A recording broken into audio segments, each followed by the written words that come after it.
tentang profesi keguruan. Profesi di sini diartikan sebagai suatu pekerjaan tertentu yang mensyaratkan pengetahuan dan keterampilan khusus yang didapat dari pendidikan akademis. Dapat disimpulkan bahwa pekerjaan profesi ini tidak boleh dilakukan oleh sembarang orang, harus melakukan kegiatan pendidikan terlebih dahulu, dan juga pekerjaan tersebut harus dilakukan secara profesional dengan benar dan sungguh-sungguh. Nah, kemudian keguruan. Keguruan ini bisa dimaknai dengan kata guru. Jadi keguruan ini dapat kita maknai dengan sesuatu yang berkaitan dengan guru atau tenaga pendidik. Profesi guru adalah orang yang memiliki latar belakang pendidikan keguruan yang memadai. Dalam melaksanakan tugas-tugas kependidikan diperoleh setelah menempuh pendidikan keguruan tertentu. Dan kemampuan tersebut tidak dimiliki oleh warga masyarakat pada umumnya yang tidak pernah mengikuti pendidikan keguruan. Jadi, profesi guru ini hanya berlaku bagi seseorang yang sudah menempuh pendidikan guru saja. Materi yang selanjutnya yaitu guru profesional. Guru profesional adalah guru yang harus mempunyai kompetensi kepribadian, yakni kemampuan kepribadian yang stabil, dewasa, arif, bijaksana, berakhlak mulia, berwibawa, dan juga seorang guru profesional harus bisa menguasai materi pembelajaran yang luas dan mendalam. Dapat disimpulkan bahwa guru profesional itu tidak hanya mempunyai kepribadian yang baik saja ya, akan tetapi guru profesional harus mampu menguasai materi yang akan diajarkan kepada peserta didik. Di sini saya akan sedikit menjelaskan tentang apa itu Kode Etik Guru Indonesia.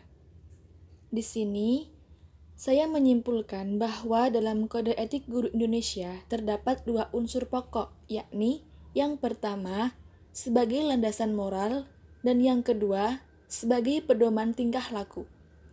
Kode etik suatu profesi merupakan norma-norma yang harus diindahkan dan diamalkan oleh setiap anggotanya dalam pelaksanaan tugas dan pergaulan hidup sehari-hari di masyarakat. Norma-norma tersebut berisi petunjuk-petunjuk bagaimana mereka melaksanakan profesinya dan larangan-larangan tentang apa yang tidak boleh diperbuat atau dilaksanakan, tidak saja dalam menjalankan tugas profesi, tetapi dalam pergaulan hidup sehari-hari di dalam masyarakat. Tujuan kode etik. Pada dasarnya, tujuan merumuskan kode etik dalam suatu profesi adalah untuk kepentingan anggota dan kepentingan organisasi profesi itu sendiri. Secara umum, tujuan kode etik ada 6. Yang pertama, menjunjung tinggi martabat profesi. Kode etik dapat menjaga pandangan dan kesan pihak luar atau masyarakat agar mereka tidak memandang rendah terhadap profesi yang bersangkutan. Yang kedua, untuk menjaga dan memelihara kesejahteraan para anggotanya. Kesejahteraan mencakup lahir, yaitu material maupun batin, spiritual, emosional, dan mental. Kode etik umumnya memuat larangan-larangan untuk melakukan perbuatan-perbuatan yang merugikan kesejahteraan para anggotanya. Yang ketiga, pedoman berperilaku.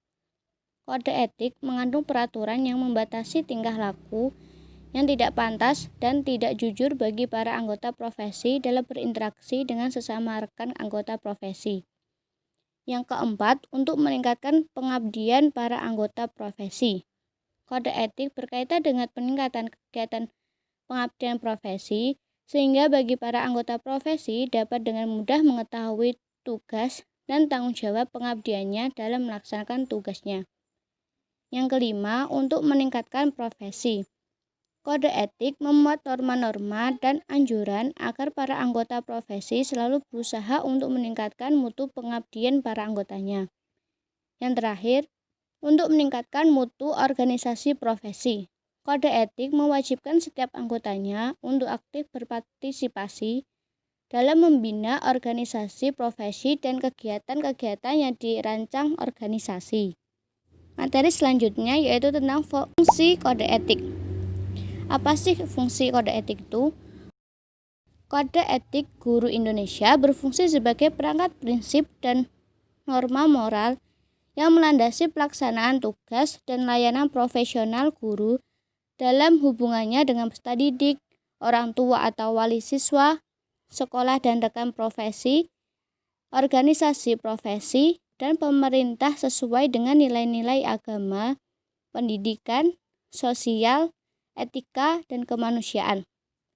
Jadi dapat disimpulkan bahwa fungsi dari kode etik antara lain memberikan pedoman bagi setiap anggota profesi, sarana kontrol sosial bagi masyarakat atas profesi yang bersangkutan, mencegah campur tangan pihak di luar organisasi profesi, mencegah terjadinya pertentangan internal dalam suatu profesi. Materi yang selanjutnya yaitu sanksi pelanggaran terhadap kode etik guru. Kode etik sendiri adalah landasan moral, pedoman sikap, perilaku, dan perbuatan. Sanksi terhadap pelanggaran kode etik adalah sanksi moral. Pengertian dari pelanggaran kode etik sendiri ialah terjadinya penyimpangan yang dilakukan oleh anggota kelompok profesi dari kode etik profesi di mata masyarakat. Barang siapa melanggar kode etik akan mendapatkan celaan dari rekan seprofesinya, dan sanksi yang dianggap paling berat adalah dikeluarkan dari organisasi profesi.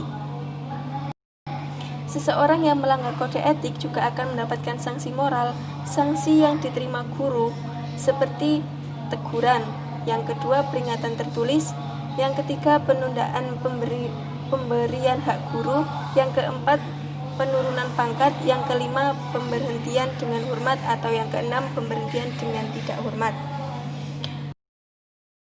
Materi yang terakhir yaitu organisasi profesi guru.